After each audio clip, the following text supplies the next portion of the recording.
Hello, welcome to the second video on the menstruation game for Kiskahani. In this video we're going to talk about how the game is played and how you win. So before I was talking about how there were 3, 3, 3, we see that you have 3 coins, 3 students. The other 3 thing was, the first thing that the first player will do is collect questions. You collect 1 question for every student that you have. So we each have 3 students, so we all start with 3 questions from the question pile. This is just a fake thing, so I'm going to take those. So these are 3 questions that their students are asking about sexual health and things of that nature. Mostly menstruation, because again, this is the menstruation game. Now, in this situation, we had 0 questions and 3 students, so we picked up 3. Next round, if we still have 3 students and 3 questions, we wouldn't take any more. You only take 1 question for each student that doesn't have a question applied to them. So it's really more of a subtraction thing. It's pretty straightforward. So once you've collected questions, then you can spend money on your resources. The resources are explained here, and what they do is here.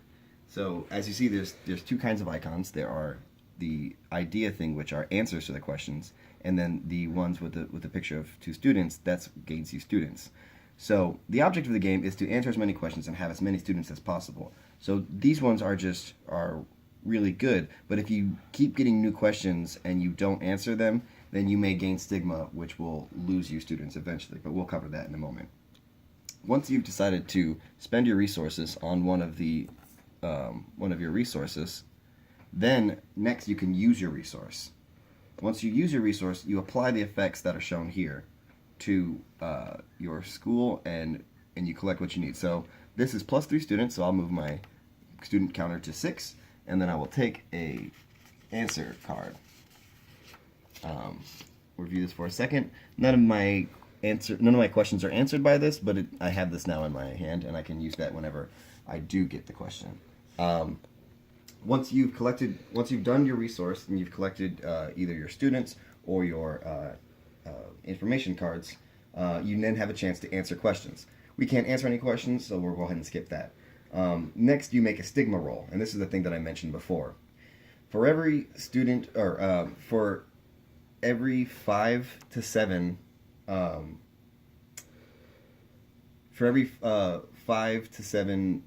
unanswered questions, you need to roll 1 dice. And that's a -3, so I lose 3 students.